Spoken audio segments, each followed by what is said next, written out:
Então, irmãos, nós vamos estar falando sobre o arrependimento de Daniel. É um assunto muito importante e nós vamos gravar esta série de mensagens, porque é um assunto que, lamentavelmente, tem sido pouco explorado, e eu gostaria que os irmãos gravassem com muita atenção, gravassem com muito carinho, porque eu sinto comigo que nós temos tratado o arrependimento de uma forma muito fraca, de uma forma muito superficial, e nós não podemos agir assim, porque na verdade, irmãos, enquanto nós temos pecadores, nós vamos ter pecados acontecendo, e pecados difíceis, pecados complicados. E aí, como é que faz num caso como esse? Peca-se o tempo todo, pessoas estão o tempo todo pecando. E aí tem que ser tratado esse problema, tem que ser tratado esse pecado. E como é que se trata? E normalmente não se tem uma noção bíblica correta para se tratar casos, e às vezes casos até difíceis, E o tempo todo pecados bem difíceis estão acontecendo em vários lugares do mundo, e quando envolve um genuíno arrependimento, a gente percebe que não acontece, e aí não há uma real restauração dos envolvidos. A maioria das vezes, até quando acontecem pecados dentro da própria igreja, pessoas chegam até o ponto de ir na frente e pedir perdão, mas aí acontece uma ruptura. Ou aquela pessoa que pediu perdão sai da igreja, ou aquela pessoa que teve que conceder o perdão sai da igreja. E aí acaba que não resolveu nada, piorou a coisa. E uma outra fatalidade que acontece é o seguinte: a reincidência de pecados. Pecamos um determinado tipo de pecado, falamos que nos arrependemos, chegamos talvez até nesse altar e pedimos perdão para Deus, mas no final da história a gente acaba vendo que na verdade nós não nos arrependemos corretamente. E aí voltamos a cometer o mesmo pecado, e causa para nós uma insegurança muito grande, algo terrível. Então, se você abrir comigo a sua Bíblia em Lucas capítulo 17, versículos 3 e 4, Lucas 17, 3 e 4, nós vamos encontrar o seguinte. Eu citei até de cor o versículo 3, eu poderia citar também o versículo 4, porque eu já decorei ambos, mas os versículos dizem assim: olhai por vós mesmos, e se teu irmão pecar contra ti, repreende-o, e se ele se arrepender, perdoa-lhe. Versículo 4: e se pecar contra ti 7 vezes no dia, e 7 vezes no dia vier ter contigo, dizendo: arrependo-me, perdoa-lhe. E nós observamos que a nossa ênfase, pelo menos o nosso olhar, é sempre voltado para o perdão. Nós temos que perdoar, nós temos que perdoar, nós temos que perdoar. Mas nos esquecemos que esse perdão, pelo menos desse texto aqui, ele é um perdão condicional. Ele é um perdão que requer um arrependimento. Você pode ver aqui no versículo 3, tanto foi dito assim, se ele se arrepender. Em outras palavras, se eu disser assim, e se ele não se arrepender? Entendeu? Se ele não se arrepender, o que vai fazer? Será que ainda vai perdoar? E no versículo 4 também fala: se 7 vezes no dia pecar contra ti, 7 vezes no dia vier, e dizer para você assim, arrependo-me, perdoa-lhe. Mas eu pergunto, e se ele pecar 7 vezes contra ti e não se arrepender? Então, essa é uma questão muito séria, porque nós temos que aprender com profundidade, irmãos, o que realmente quer dizer o arrepender-se nesse texto. Você tem uma compreensão disso?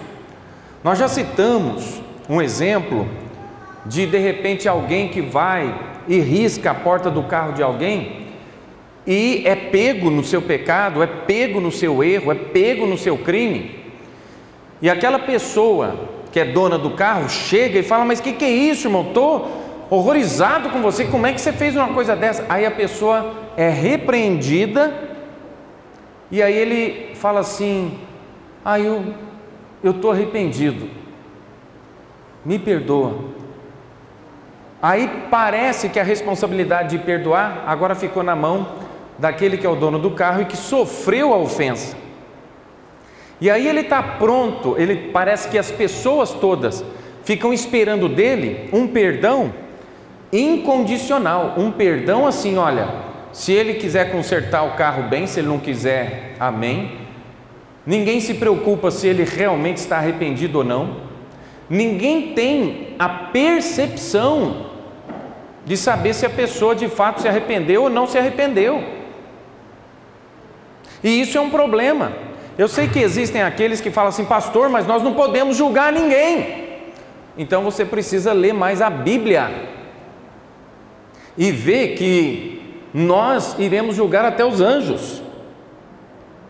E Paulo, escrevendo aos Coríntios, achou um absurdo levar uma questão perante as autoridades civis e disse assim: não há porventura dentre vós nenhum sábio que possa julgar isso aí? Então nós temos que julgar sim, irmãos, mas não julgar de acordo com o nosso conceito, não julgar de acordo com o nosso sentimento, com as nossas emoções, mas julgar de acordo com a veracidade da palavra de Deus. E muitos fogem disso: eu prefiro não julgar nada, eu prefiro não julgar nada. Então o que acontece é que nós não estamos aprendendo a restaurar pessoas que pecam no nosso meio, e muitas vezes nem nós passamos por uma verdadeira restauração, porque não nos arrependemos genuinamente do pecado que cometemos. A prova mais clara de que nós não nos arrependemos corretamente é quando então nós pecamos com um determinado pecado e aí pedimos perdão porque nos arrependemos, mas depois tornamos a cometer o mesmo tipo de pecado. Então não houve arrependimento genuíno, não houve arrependimento sincero, não houve arrependimento com a profundidade que exige o arrependimento. E isso é muito sério, e nós tratamos de uma forma muito rasa. Nós temos, eu pergunto para vocês, nós temos que simplesmente perdoar qualquer pessoa que nos pede perdão? Ou será que nós teríamos que continuar confrontando com a palavra aqueles que pecam na nossa igreja? A verdadeira restauração não virá apenas com aquele perdão e está tudo perdoado. A verdadeira restauração virá quando aquela pessoa for confrontada com a Bíblia, quando aquela pessoa for confrontada com as verdades que descreverão o seu caráter e deixarão explicitar o caráter destruído que a pessoa tem. Então nós vamos estudar o arrependimento do profeta Daniel. E por que nós vamos estudar isso? Olha, nós temos bons motivos para estudar o arrependimento, e nós queremos enfatizar essa palavra arrependimento, porque nós temos bons motivos para isso. O primeiro deles é porque muitos, ainda hoje, têm uma tendência de tratar este assunto levianamente, até mesmo com aquela pessoa que está até pronta, disposta a admitir que está errada, ela está disposta a se humilhar, ela está disposta a se arrepender, ela está disposta a se contristar de verdade, mas nós amenizamos isso e nem exigimos que aquela pessoa passe por todos os passos, por todos os graus de profundidade do verdadeiro arrependimento. Então, por que estudar? Porque nós tratamos arrependimento de uma forma leviana. Muitas vezes nós paramos apenas no ponto do ato que aconteceu. Às vezes nós paramos só naquela situação, falando, não, a pessoa foi pega no ato, está errada, então foi pega. Então a gente para só naquilo ali. Ah, foi um adultério, então vamos tratar esse problema, o adultério. Ah, foi um furto, então vamos tratar esse problema do furto. Ah, mas foi, sabe, como eu citei aí, riscou o carro lá do irmão. Ah, então vamos tratar isso, que precisa pedir perdão para o irmão, porque riscou o carro do irmão. Irmãos, isso é uma forma muito rasa, muito pobre de tratar o arrependimento. Ao invés disso, nós deveríamos nos preocupar e realmente descobrir e achar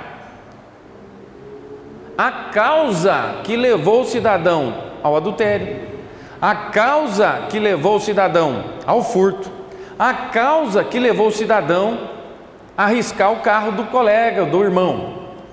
Ou seja, nós deveríamos pensar em todos os passos anteriores, que antecederam o pecado que foi cometido.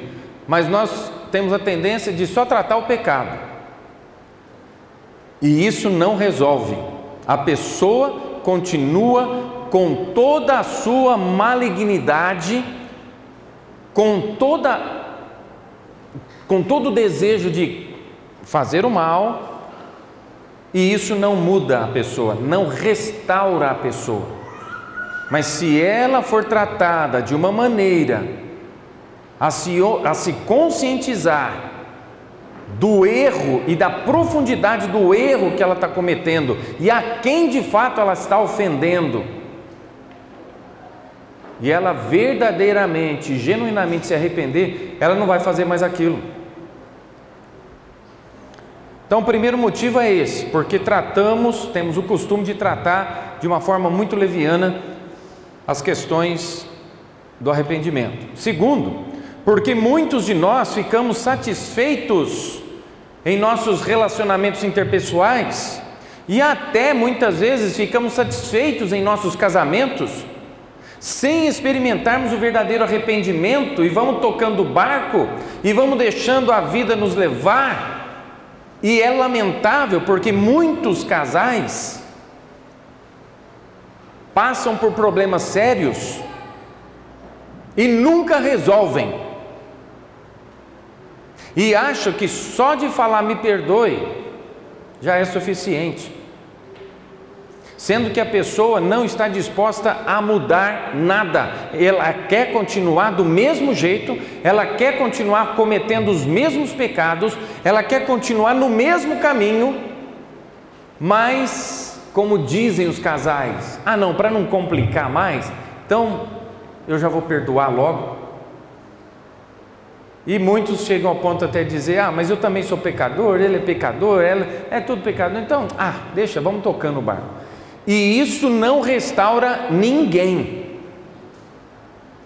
Nós temos a tendência de pensar, mesmo que nossos casamentos não sejam perfeitos, ao comparar o nosso casamento com outros, nossa, tá bom demais, não são os mais horríveis, tem muitos pior que o nosso.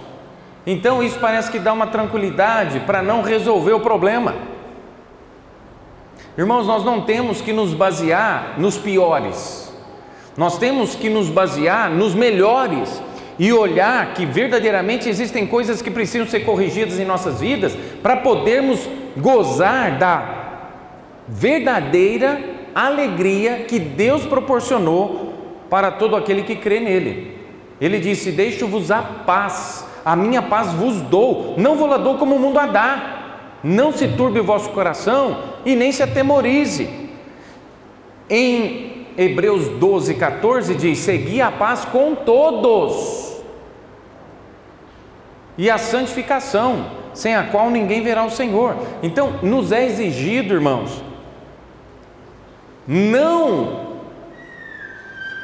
que nos acomodemos, mas nos é exigido que nós então procuremos mudanças, transformações reais em nossas vidas.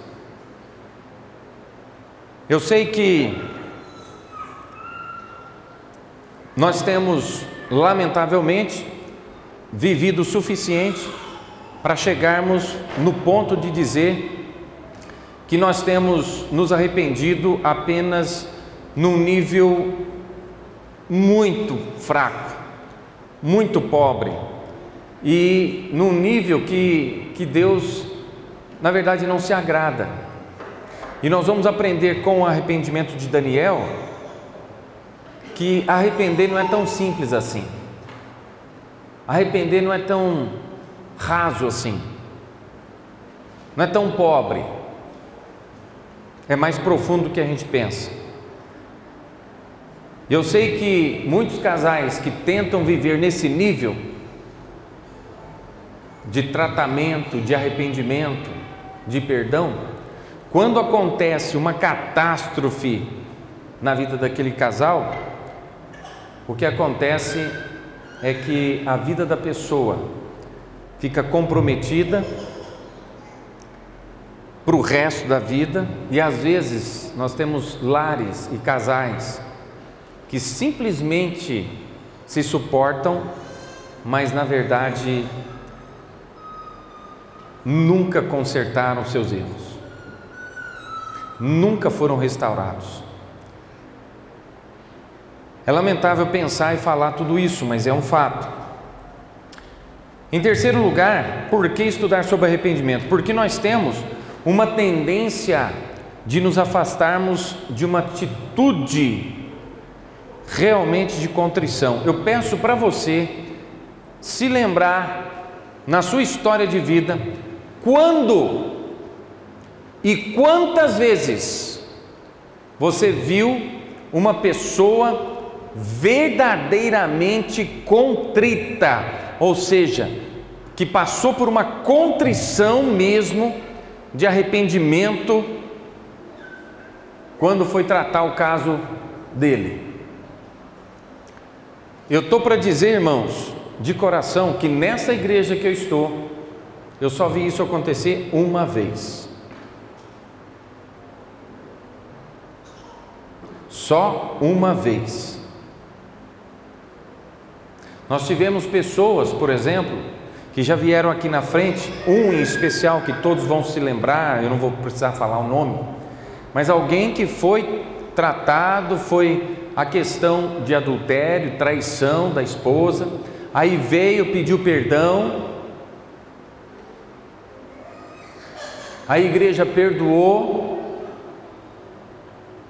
e posteriormente teve que ser excluído do rol de membros da igreja por devassidão.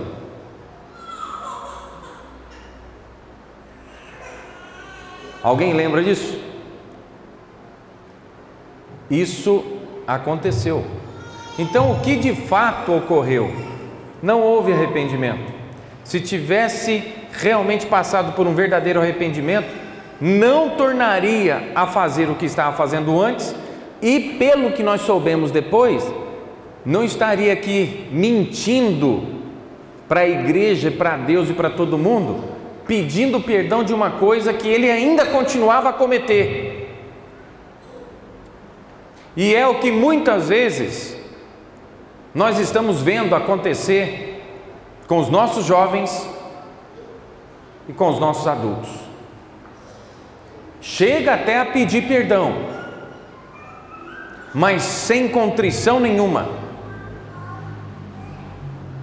sem o genuíno arrependimento. E a pessoa simplesmente está dando uma pausa para cometer o pecado de uma forma até mais grave posteriormente. Nós deveríamos sempre perguntar dentro de nós mesmos: será que essa pessoa está verdadeiramente contristada pelo seu pecado? Eu quero que você entenda que nós não estamos falando aqui apenas de emoção. Não é porque uma pessoa chora que ela está arrependida, porque nós temos até um dito popular de pessoas que choram e que não estão arrependidas, que são lágrimas de crocodilo. Antes de comer a sua vítima, ele chora.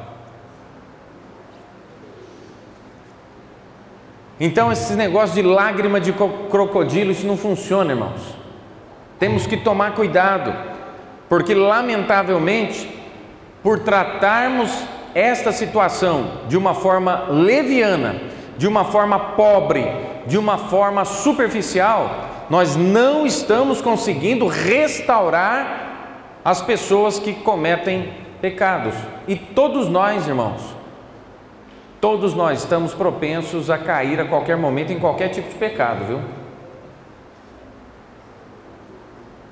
Porém, nós temos que aprender a tratar da forma correta. Em quarto lugar, por que estudar sobre arrependimento? Precisamos estudar sobre arrependimento porque algumas pessoas são guiadas mais pela emoção do que outras. Tem pessoas que não conseguem fazer um juízo correto, um julgamento correto, porque a pessoa, se olhar no olho do outro, ver que o outro chorou, aí para ele já está tudo resolvido. Mas se você for, por exemplo, então numa penitenciária, você vai ver que a maioria daquelas pessoas que estão ali, se você for apertando, eles vão chorar. E aí, se você então fosse juiz, era fazer cada visita que você fizesse então numa penitenciária, você libertaria um monte de gente e soltaria um monte de criminoso só porque ele derramou uma lágrima. Não confunda. Então nós temos que trabalhar isso de uma forma mais consciente, de uma forma mais racional, de uma forma mais bíblica. Nós devemos estar realmente preocupados em descobrir se a pessoa está verdadeiramente contristada pelo seu pecado e não pelas lágrimas de emoções, pois o choro nem sempre demonstra arrependimento. Pode ser que vai demonstrar sim, mas nem sempre demonstra. Então nós também queremos focar esse assunto de arrependimento, porque é uma tendência entre as pessoas de serem mais orgulhosas do que humildes. É natural do ser humano ele ser mais orgulhoso do que humilde. Não é muito natural pessoas se humilharem. É mais natural pessoas se orgulharem, serem arrogantes. Por exemplo, você já deve ter visto pessoas que foram apanhadas em algum tipo de pecado e que ela é levada, quase que forçada a reconhecer o seu pecado, e ela faz assim: não, realmente eu pequei. Mas só que eu quero dizer uma coisa aqui, deixar bem claro: eu pequei sim, não nego não, mas só que fulano de tal sabe por que eu fiz, e eu fiquei muito triste porque fulano fez assim, e eu fiquei muito chateado porque fulano também fez assim, porque... Ué? Que é isso? Que arrependimento é esse? Que arrependimento é esse? Arrependimento, então, é como se fosse assim, como já aconteceu conosco, fazendo um trabalho de conscientização do pecado da pessoa, abordamos o marido e falamos, apontamos, mostramos que ele estava em pecado, e ele falou: não, realmente, perante todos os filhos dele, ele falou: realmente eu adulterei, realmente.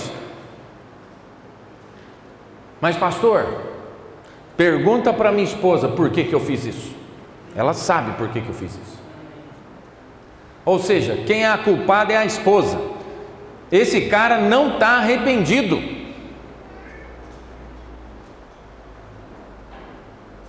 E a maioria de nós que não sabemos lidar com o verdadeiro arrependimento, já nos voltamos para o lado da mulher falando: sabia que ela tinha culpa.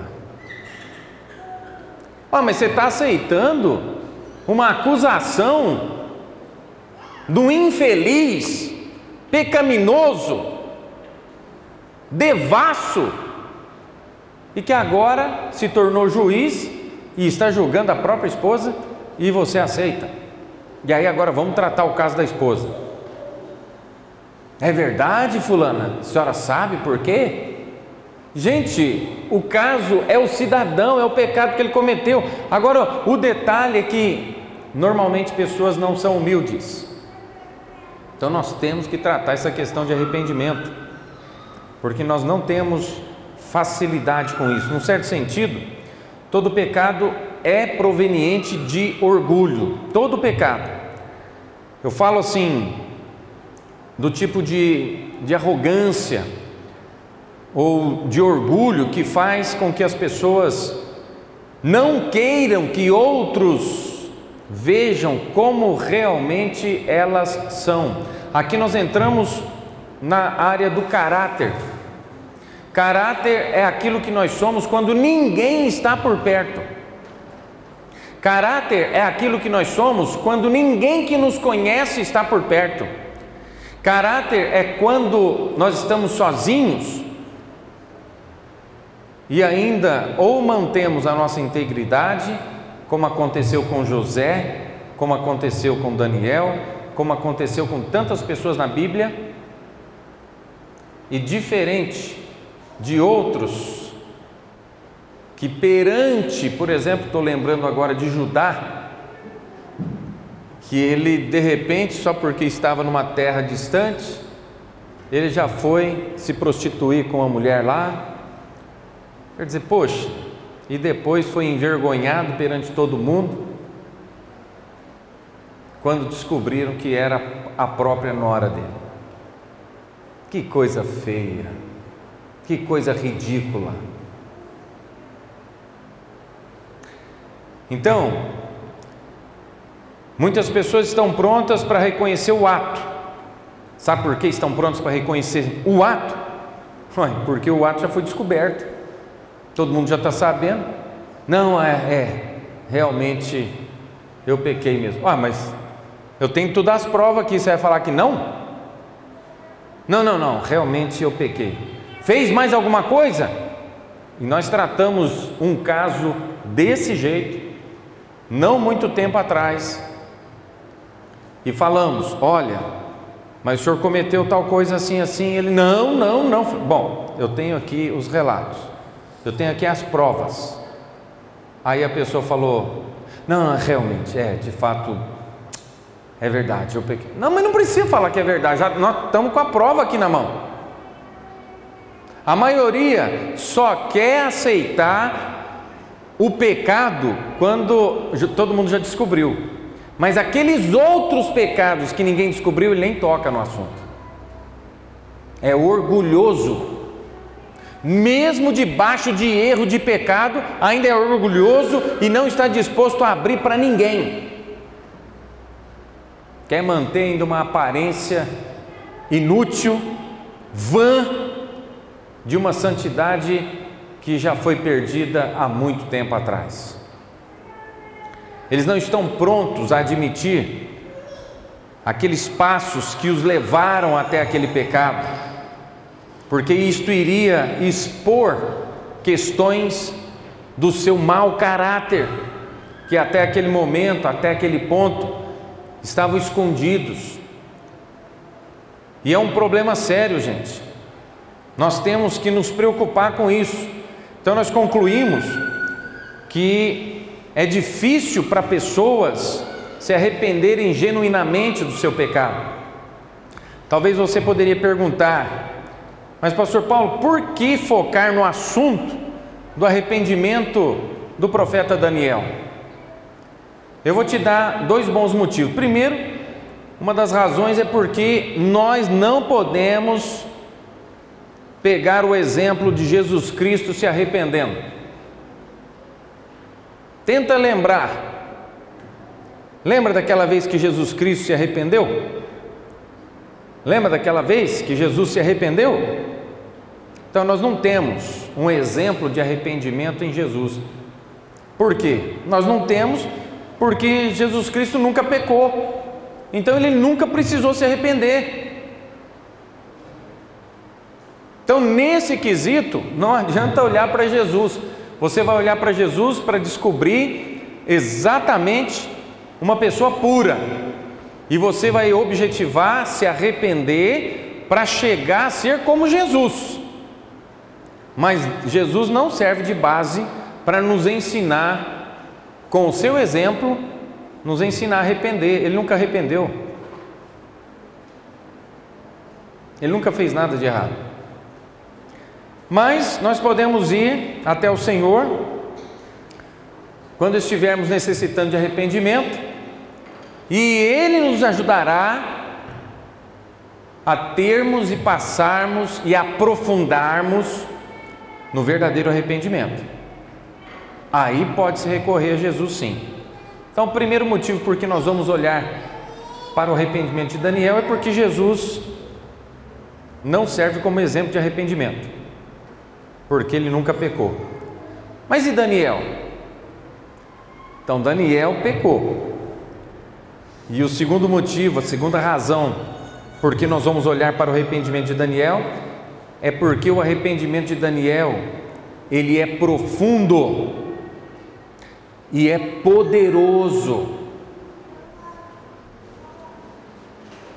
E na verdade foge até a nossa razão e nos surpreende. Não é algo surpreendente para você pensar no arrependimento de Daniel? Porque parece que Daniel na Bíblia ele nunca pecou. Então por que eu vou falar, vou tratar, eu vou abordar e vou estudar o arrependimento de Daniel? Que pecado que Daniel teve? Você lembra qual pecado ele teve? Interessante, né? Porque até no livro dele, alguns homens que queriam fazer mal para ele tentaram achar erros em Daniel e não conseguiu achar. Então eles simularam ali um erro para poder pegar Daniel e para poder lançá-lo na cova dos leões. Que era o quê? Criaram com o rei uma ideia de que durante um mês ninguém poderia fazer petição alguma a ninguém, a não ser ao rei. E ele selou com um anel dele. Aí eles foram e viram que Daniel orava 3 vezes por dia, com as janelas abertas viradas para o lado de Jerusalém. Então falou: Daniel não fez caso da sua lei. E Daniel todo dia, 3 vezes ao dia, ele faz as suas petições ao Deus dele e não ao Senhor, ao rei. Então, pelo decreto do Senhor, ele precisa ser lançado na cova dos leões. Então observe que não foi nenhum erro dele. Há algum pecado em orar 3 vezes no dia? Então qual foi de fato o pecado dele? Alguém aqui consegue apontar algum pecado que Daniel cometeu? Mas antes de entrarmos, irmãos, de fato, no arrependimento de Daniel, nós precisamos fazer algumas considerações a seu respeito. E nesses últimos minutos, eu quero que você preste atenção e abra comigo em Daniel capítulo 1, e nós vamos fazer algumas considerações a respeito de Daniel. Daniel capítulo 1, olhando ali no versículo 3, diz assim o texto: E disse o rei a Aspenaz, chefe dos seus eunucos, que trouxesse alguns dos filhos de Israel e da linhagem real e dos príncipes, versículo 4, jovens, em quem não houvesse defeito algum, de boa aparência e instruídos em toda sabedoria e doutos em ciência e entendidos no conhecimento, e que tivessem habilidade para assistirem no palácio do rei, e que lhes ensinassem as letras e a língua dos caldeus. Então eu quero fazer uma consideração aqui antes de entrar no assunto propriamente dito. Lembre-se, irmãos, que isto aqui que nós estamos lendo, quando o rei mandou Aspenaz a ir e buscar esses jovens, lembre-se que isso aconteceu exatamente após a destruição da nação de Israel pelos babilônios. Ele está sendo descrito aqui como alguém que foi levado como prisioneiro, como alguém que estava em escravidão. Babilônia havia destruído a nação dele. Então agora eles vão pegar os melhores, eles vão pegar os mais brilhantes, jovens, e torná-los escravos na corte do rei. Eu fico imaginando, irmãos, o que será que aconteceu com a família de Daniel? Que tal os pais dele? Será que ele tinha algum irmão ou irmã? Será que eles todos não morreram também? Será que Daniel não viu seus pais sendo mortos? Será que Daniel não viu os seus irmãos, suas irmãs sendo mortos? A Bíblia não fala nada disso, mas bem provável foi exatamente isso que aconteceu. Daniel era provavelmente um adolescente ainda quando tudo isso aconteceu.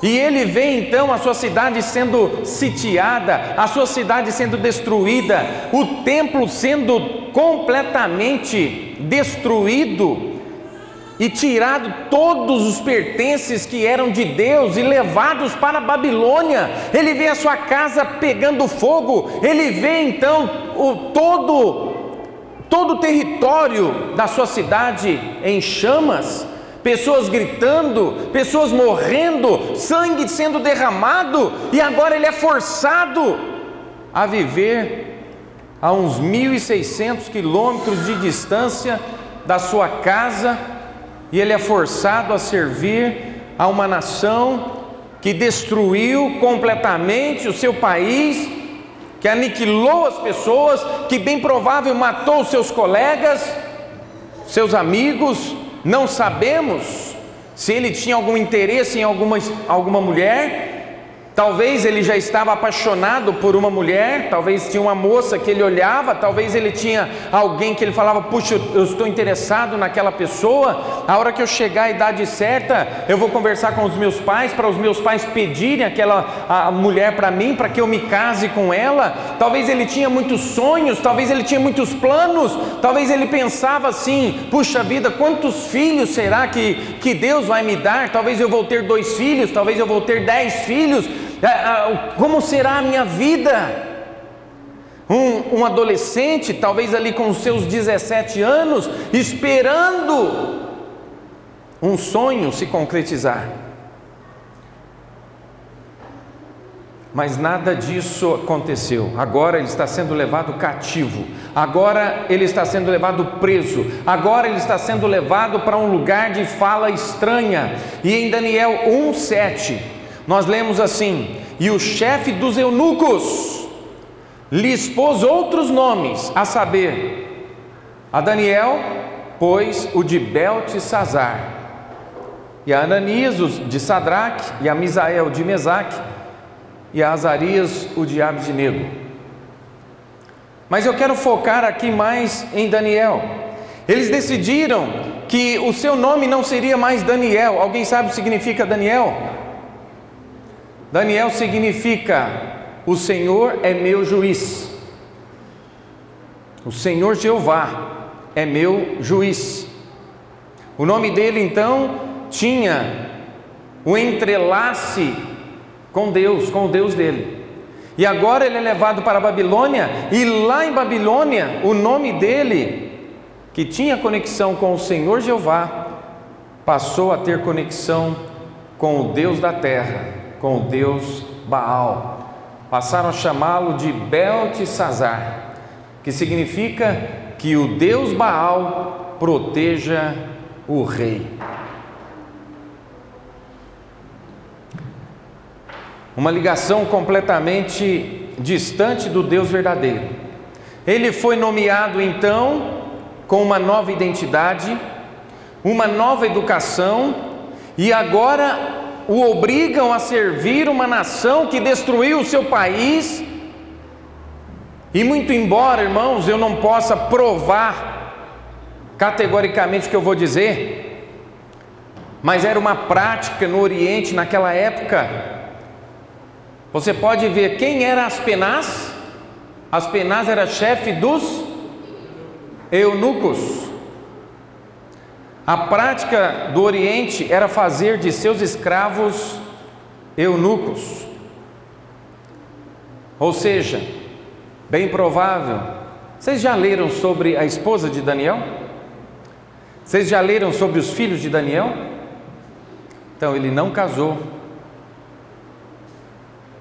e nem teve filhos. Por que eles faziam isso com esses jovens? Porque eles eram jovens muito bonitos, e eles tinham uma preocupação: será que esses jovens de boa aparência não vão atrair ou ficar atraídos por todas aquelas moças lindas, maravilhosas da corte que nós também pegamos?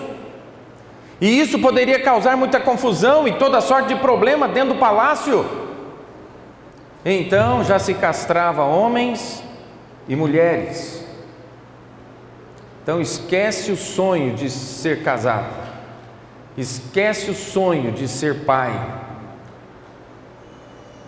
A Bíblia nunca descreve a esposa de Daniel e também nenhum de seus filhos. Então, irmãos, eu quero que fixemos o nosso olhar para saber com exatidão o que realmente nós estamos lendo na palavra de Deus. Aqui nós temos um jovem, uma estrela em ascensão na nação de Israel, que viu o seu país ser destruído e agora foi designado a servir ao rei que destruiu o seu país, e que provavelmente removeram dele a capacidade de ter uma esposa e gerar filhos, e forçado a viver uma vida nova, numa cultura nova e num país diferente, e falar uma nova língua e lidar com a realidade de que todos os seus sonhos foram destruídos. Você consegue imaginar que Daniel tinha bons motivos para estar amargurado contra Deus? Sim ou não? Quantos conseguem imaginar que ele teria bom motivo para isso? Levanta a mão. Ele não teria aí motivo de sobra para estar irado contra Deus a respeito de tudo isso? Mas, entretanto, irmãos, o que nós vemos é ele maravilhosamente fazendo um primeiro pedido para Aspenaz, chefe dos eunucos. Ele fez o primeiro pedido dele para o mordomo. Ele pediu para que o mordomo lhe poupasse de comer da comida pagã, para que ele não comesse daquelas iguarias do rei que eram dedicadas a Baal, para que ele não participasse da mesa dos demônios. Ele não queria se contaminar, porque apesar de tudo isso, ele ainda preservava e conservava o seu amor, a sua integridade e o seu compromisso com o seu Deus. Muito embora tivesse motivo de sobra para ficar nervoso com ele. Amados, o fato é que ele não queria entristecer o seu Deus, mesmo correndo um grande risco de até ser morto. Ele preferiu se arriscar a ser morto do que desagradar o seu Deus. Versículo 8 diz: e Daniel propôs no seu coração não se contaminar com a porção das iguarias do rei, nem com o vinho que ele bebia. Portanto, pediu ao chefe dos eunucos que lhe permitisse não se contaminar. Eu encerro então hoje, irmãos, dizendo o seguinte: nós não estamos falando de qualquer homem, mas nós estamos falando de um homem que ama Deus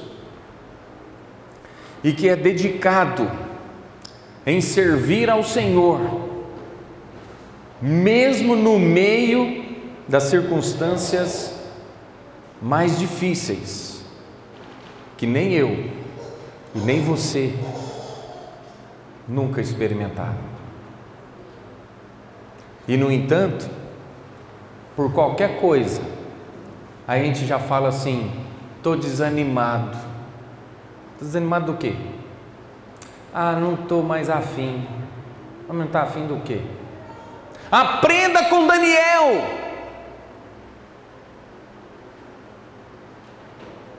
Que poderia estar desanimado.